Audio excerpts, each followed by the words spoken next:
குரோதி வருடத்திய வைகாசி மாத ராசி பலனை பற்றி நாம் இப்போது பார்க்க இருக்கிறோம். வைகாசி மாதம் என்பது சூரியன் ரிஷபராசியில் பிரவேசம் செய்கிறார்.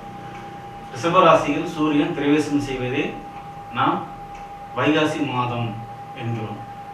வைகாசி மாதம் அப்படின்னாலே நாம் நினைவுக்கு வருவது வைகாசி விசாகம். அதாவது சூரியன் ரிஷபராசி இருக்கும்பொழுது சந்திரன் விசாக நட்சத்திரத்தில் பிரவேசம் செய்யும் காலமே வைகாசி விசாகம். வைகாசி விசாகத்தில் நமக்கு எல்லாம் தெரியும், ஒவ்வொரு மக்களும் ரொம்பையும் பதிவிரதையாக முருகன் கோயிலுக்கு செல்வதும், சிவபெருமான் சைவ வழிபாடு அதில் மிகுந்த முக்கியத்துவம் பெறுகிறது. பொதுவாக முருக வழிபாடு சிறப்பாக இருக்கும். வள்ளி தெய்வானை இதெல்லாம் சேர்ந்து இருக்கக்கூடிய அந்த முருகப்பெருமான வழிபாடு பண்ணுவது மிகவும் ஏற்றத்தை தரக்கூடியதாக இருக்கும். இதை நம்ம ஒவ்வொரு மாதத்துலேயுமே ஒவ்வொரு பௌர்ணமி வரும். அதில் மிக சிறந்த ஒரு பௌர்ணமி இந்த வைகாசி மாதத்தில் வரக்கூடிய பௌர்ணமி வரும். சூரியன் ரிஷபராசி இருக்கும்போது சந்திரன் விசாக நட்சத்திரத்தில் வரும்பொழுது சரியாக பார்த்தீங்க அப்படின்னா விருச்சிக ராசியில் இருப்பார். ஸோ அதில் வரும்பொழுது வைகாசி விசாகம் என்று சிறப்பாக அழைக்கப்படுகிறது. அந்த தினத்தில் நம்ம பொதுவாக எல்லா பௌர்ணமி தினத்திலையும் நம்ம இறை வழிபாடு மேற்கொள்வது மிகுந்த ஏற்றத்தை தரக்கூடியதாக இருக்கும். ஸோ சந்திரன் என்றாலே நமக்கு தெரியும், உடல் காரகன் மனோகாரகன். அவர் அப்படிப்பட்ட ஒரு ஆதர்சன சக்தியுடைய ஒரு அம்பாளுடைய அம்சமாக கருதப்படுகிறது. இப்படி நம்ம சிவன் சக்தி, சிவன் என்றாலே சிவனோட அம்சமாக சூரியன் சொல்லப்படுகிறார், சக்தியோட அம்சமாக சந்திரன் சொல்லப்படுகிறார். ஸோ சிவசக்தி அம்சமே இந்த பௌர்ணமி வழிபாடு. இந்த தினத்தில் நம்ம அம்பாள் வழிபாடு மேற்கொள்வது மிகவும் ஏற்றத்தை தரக்கூடியதாக இருக்கும். இந்த வைகாசி விசாகம் வரும்போது நாம் எல்லோரும் அவருடைய குலதெய்வத்தையும் பிரார்த்தனை செய்து வழிபாடு செய்து இஷ்ட தெய்வத்தையும் வழிபாடு செய்வது சிறப்பான முன்னேற்றத்தை தரக்கூடும் என்பதை தெரிந்து கொள்கிறோம். இனி இந்த வைகாசி மாதம் ஒவ்வொரு ராசிக்கும் என்ன மாதிரியான பலன்களை ஏற்படுத்த இருக்கிறது என்பதையும் பார்க்க போகிறோம். தற்போது தான் நமக்கு குரு பயிற்சி ஆனது. ஏன்னா சித்திரை மாதத்துலேருந்து நமக்கு இந்த குரு பயிற்சி வந்துச்சு, நமக்கு தெரியும், மே 1ஆம் தேதியிலிருந்து. அதுவும் இப்போ பார்த்தீங்கன்னா உங்களுக்கு வைகாசி மாதம் அப்படின்னு சொல்லக்கூடிய ரிஷப ராசியில் தான் குரு இருக்கிறார். அந்த ராசிலேயே சூரியன் இருக்கும் பொழுது அங்கே குரு சூரியன் இணைவு ஏற்படுகிறது. இந்த இணைவுனால நிறைய ஒரு முன்னேற்றம், ஆன்மீக காரியங்கள், சத்காரியங்களில் நல்ல முன்னேற்றம் ஏற்படக்கூடிய வாய்ப்புகள் உண்டு.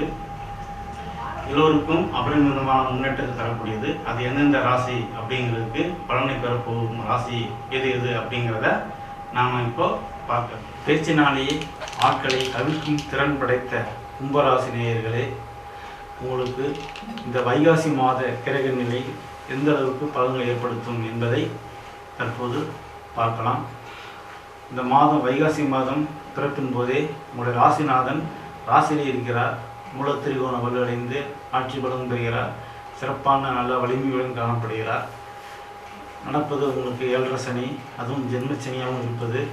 சில பல அலைச்சல்கள் உளைச்சல்கள் கொடுத்தாலும், வீண் விரயங்கள், வீண் செலவுகள், வீண் அலைச்சல்கள் இதெல்லாம் கொடுத்தாலும், எதிர்மறை எண்ணங்கள் இதெல்லாம் கொடுத்தாலும், உங்களுக்கு பஞ்சமாதிபதி மற்றும் பாக்கியாதிபதி என்று சொல்லக்கூடிய இந்த 2 கோணாதிபதிகளோட தொடர்பும் உங்களுக்கு தைரிய வீரிய ஸ்தானத்தை ஏற்படுகிறது.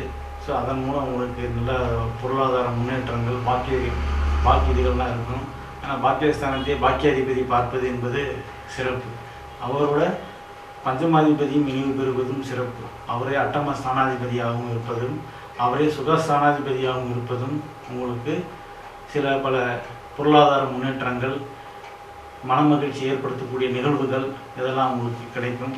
கலை, இலக்கியம், நடனம், நாட்டியம் இந்த மாதிரியான பொழுதுபோக்கு நிகழ்ச்சிகள், மனமகிழ்வு ஏற்படுத்தக்கூடிய நிகழ்ச்சிகள்லாம் மனசில் ஈக்கும். அதிலெல்லாம் உங்களுக்கு ஈடுபாடு உண்டு. அதில் எந்த ஒரு குறையும் இல்லாமல் உங்களுக்கு முன்னேற்றத்தை கொடுக்கக்கூடியவங்க. மேலும் இவர்களை சனி கொஞ்சம் பார்க்கறதுனால கொஞ்சம் அதில் தடங்கள், தாமதங்கள்லாம் ஏற்படும். மேலும் உங்களுக்கு அங்கிருந்து சப்தமஸ்தானத்தையும் பார்வை செய்வது, உங்களோட ஜீவனஸ்தானத்தையும் பார்வை செய்வது, இதில் தொழில் மூலம் சில ஏற்ற இறக்கங்களை சந்திப்பீர்கள். பொருளாதார முன்னேற்றம் கொஞ்சம் கடினமான சூழ்நிலையும் இருக்குது. பின்னர் அது இலகுவாக மாறுவதற்கான வாய்ப்பும் உண்டு.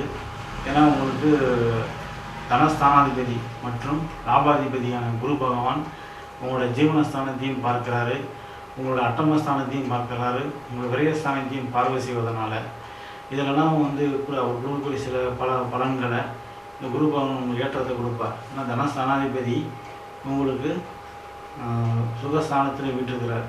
அவரோட சப்தம ஸ்தானாதிபதியும் இணைவு பெறுவது சிறப்பு. ஸோ உங்களுக்கு இந்த மாதிரி விஷயம் இருக்கிறதுனால பயணங்கள் இதெல்லாம் அதிகம் மேற்கொள்வீர்கள். போட்டி பந்தயங்கள் இந்த மாதிரியான வெற்றி வாய்ப்புகளை சூடுவீர்கள்.